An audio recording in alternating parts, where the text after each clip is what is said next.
जय श्री गणेश। नमस्कार। मैं आचार्य संजय द्विवेदी। मेरे समस्त प्रबुद्ध दर्शकों का मेरे चैनल पर हार्दिक स्वागत है।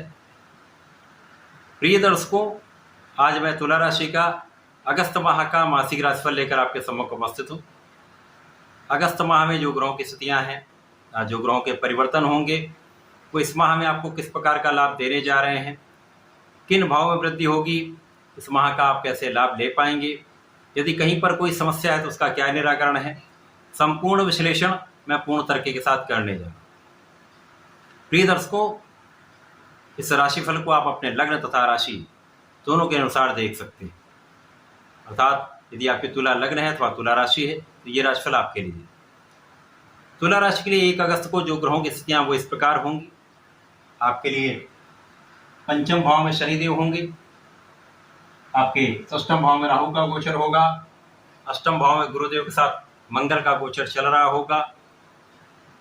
प्रारंभिक समय में आपके 9वें भाव में चंद्रमा होंगे, 10वें भाव में सूर्यदेव का गोचर चल रहा है, आपके एकादश भाव में बुध तथा शुक्र की युति का प्रभाव चल रहा है तथा आपके द्वादश भाव में केतु का गोचर चल रहा है।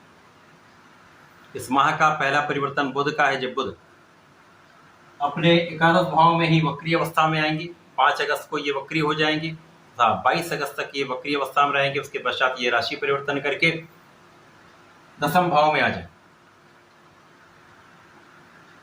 आपके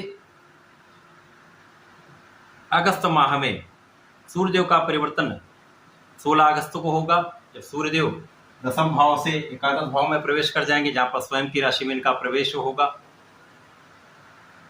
25 अगस्त को शुक्राचार्य का राशि परिवर्तन आपके एकादश भाव से द्वादश भाव में हो जाएगा, जहां पर ये अपनी नीच राशि में पहुंचेंगे। 26 अगस्त को मंगल का राशि परिवर्तन आपके अष्टम भाव से आपके भाग्य भाव में मिथुन राशि में हो जाए। तुला राशि के लिए यदि हम इस स्थितियों का अवलोकन करें तो कुछ विशेष योग हैं जो आपके लिए अत्यंत लाभकारी हो। प्रारंभिक समय से ही जो लग्न के स्वामी हैं शुक्राचार्य, अत्यंत विशिष्ट अवस्था में आपके एकादश भाव में गोचर कर रहे हैं। लग्न की स्थिति अत्यंत प्रबल होने के कारण प्रारंभिक समय से ही आपकी स्वास्थ्य समस्याएं कम से कम होंगी। आपका प्रभाव यहाँ पर बहुत विशिष्ट रहने वाला है। आपकी क्षमता में वृद्धि होगी, क्योंकि यहाँ पर अपने मित्र के साथ ये गोचर कर रहे हैं। यहाँ पर बुध जो है वो आपके लिए द्वादश तथा आपके भाग्य के स्वामी हैं, तो भाग्य के स्वामी के साथ लग्न के स्वामी का गोचर चल रहा है, जिसके कारण भाग्य का संपूर्ण साथ भी इस माह में आपको मिलने वाला है। प्रारंभिक समय में कर्म के स्वामी भाग्य भाव में होंगे चंद्रमा, तथा कर्म क्षेत्र में सूर्यदेव का गोचर विशिष्ट योग बना रहा है, जिसके कारण इस समय आपके प्रभाव में, आपकी क्षमता में, आपके सामर्थ्य में अत्यंत वृद्धि होने वाली है। आप बहुत प्रभावशाली रहने वाले। तुला राशि के जातक वैसे भी आकर्षक होते हैं, ऐश्वर्य वैभव की राशि है, तो यहाँ पर निश्चित रूप से प्रारंभिक समय से ही आप ऐश्वर्यवान रहने वाले हैं। आपके वैभव में वृद्धि होगी, आपके विशेष ज्ञान में वृद्धि होगी तथा यहाँ पर आपका शिक्षा का क्षेत्र अत्यंत विशिष्ट रहने वाला है। ज्ञान के क्षेत्र में आप बहुत अच्छा करने वाले हैं। जो विद्यार्थीगण हैं उनके लिए एक अच्छा माह है। आपके शिक्षा के स्तर बहुत अच्छा रहने वाला है, आप सफलता प्राप्त करने वाले हैं। इसी प्रकार से जो प्रतियोगिता परीक्षा की तैयारी में लगे हुए हैं लोग, उनके लिए भी एक अच्छा समय है, जब सूर्य का बल भी प्राप्त हो रहा है और आपके ज्ञान में वृद्धि हो रही, जहाँ पर संपूर्ण रूप से आप सफलता प्राप्त करने वाले। इस माह में आपके लिए कई अवसर प्राप्त होंगे। इसी प्रकार से यहाँ पर आपके लिए पंचम भाव में शनिदेव का गोचर, शनिदेव जो तुला राशि के स्वामी शुक्र के अत्यंत मित्र भाव में होते हैं, तथा तुला राशि शनिदेव की उच्च राशि है, उसके लिए शनिदेव विशेष कुछ अपना बल देते हैं। अब यहाँ पंचम भाव में वक्री अवस्था में, अति बलवान अवस्था में है, शश नामक राजयोग में है। इनकी सीधी दृष्टि का प्रभाव शुक्र पर भी है, बुध पर भी है। तो यहाँ पर आपकी क्षमताओं में कई सौ गुना वृद्धि हो जाएगी, आपके लाभ में कई गुना वृद्धि हो जाएगी। भाग्य के साथ के कारण जो आपके अवरुद्ध कार्य हैं वो भी बनने लगेंगे। जो काम विलंबित हो रहे थे, जिसमें समय लग रहा था, डिले हो रहे थे, वो कार्य भी आपके यहाँ पर बनने लगेंगे। शिक्षा प्रतियोगिता में संपूर्ण सफलता मिलेगी यदि आप अपना संपूर्ण प्रयास करते हैं, क्योंकि शनिदेव की राशि प्रयास कराते हैं, शनिदेव परिश्रम कराते हैं। शनिदेव यदि आप परिश्रम करते रहते हैं, अपने संपूर्ण प्रयास करते हैं, तो आपको सफल होने से कोई रोक नहीं सकता। संतान भाव भी अच्छा रहने वाला, संतान सुख भी मिलेगा। इस समय प्रेम संबंध भी आपके अच्छे रहने वाले। जो लोग वैवाहिक संबंधों में हैं, वहां पर आपको सामंजस्य बनाकर चलना चाहिए, ध्यान देना चाहिए, अनावश्यक तनाव से बचना चाहिए, क्लेश से बचना चाहिए। इसी प्रकार से पार्टनरशिप में यदि काम करते हैं, साझेदारियों कोई व्यापार है, तो यहाँ पर सजग होना चाहिए। ध्यान देकर अपने कार्य को करेंगे तो समस्याओं की संभावना कम से कम हो।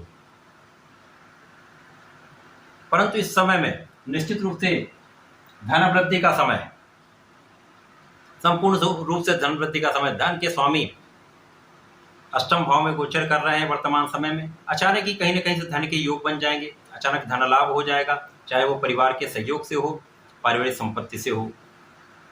आप आध्यात्मिक भी रहेंगे, पूजा पाठ में आपका मन भी लगेगा। यहाँ पर आपके रोगों से भी आप बचेंगे, क्योंकि गुरुदेव बृहस्पति यहाँ पर अष्टम भाव में गोचर कर रहे हैं, जो आपके लिए पराक्रम के स्वामी तथा आपके षष्टम के ही स्वामी हैं। तो यहाँ पर कुछ विशेष योग बन रहे हैं, विपरीत राजयोग बन रहा है, जो आपको विपरीत परिस्थितियों में भी लाभ दिलाने वाला है। इसीलिए आपको यहाँ पर अचानक धन प्राप्ति का संपूर्ण योग बन रहा है। परंतु आपको यहाँ पर अपनी वाणी संयमित रखनी चाहिए, परिवार के बीच में सहयोग से तथा सामंजस्य के साथ अपना व्यवहार रखना चाहिए, क्रोध पर नियंत्रण रखना चाहिए। परंतु इस समय में निश्चित रूप से आप अपने ऋण से मुक्त होंगे, शत्रुओं पर विजय होगी। तथा यदि आप किसी कार्यक्षेत्र में जाना चाहते हैं, कार्यक्षेत्र के लिए प्रयास कर रहे हैं, नौकरी के लिए प्रयास कर रहे हैं, यहाँ पर बहुत कुछ आपके लिए रास्ते बन रहे हैं।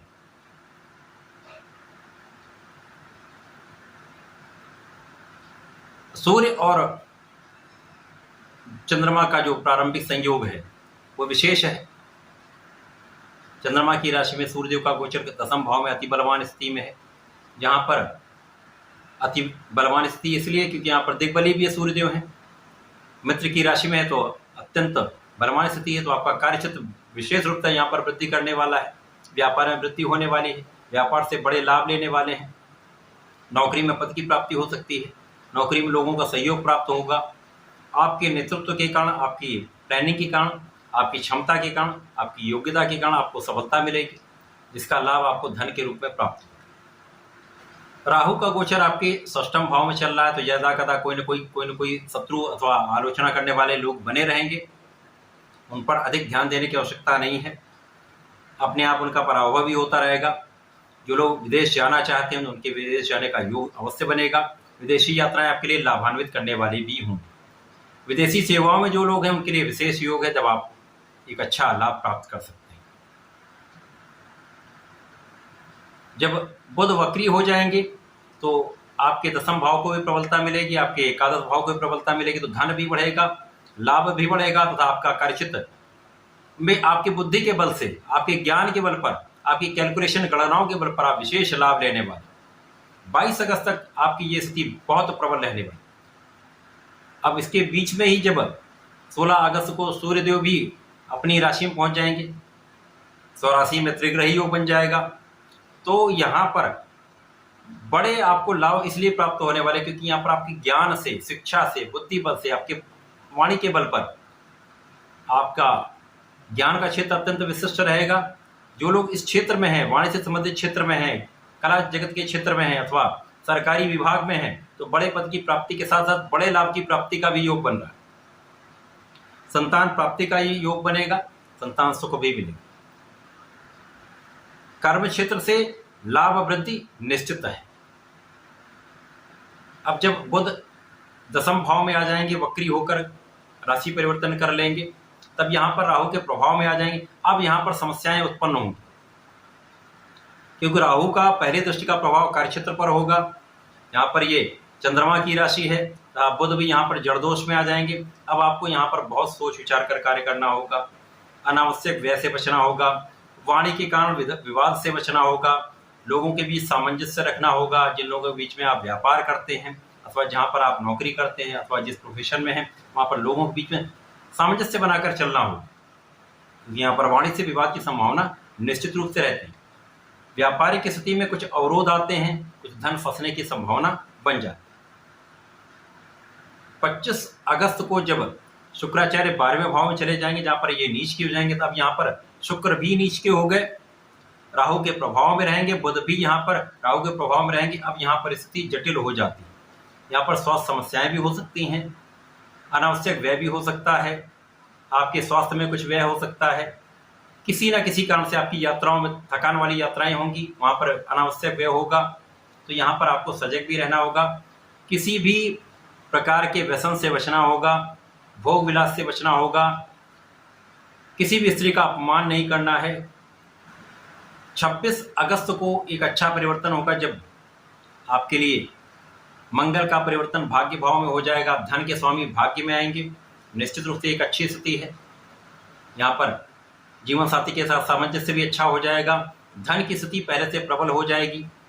कार्य क्षेत्र में आप अपने परिश्रम करते रहेंगे, लगे रहेंगे तो धन का आगमन निरंतर होता रहेगा।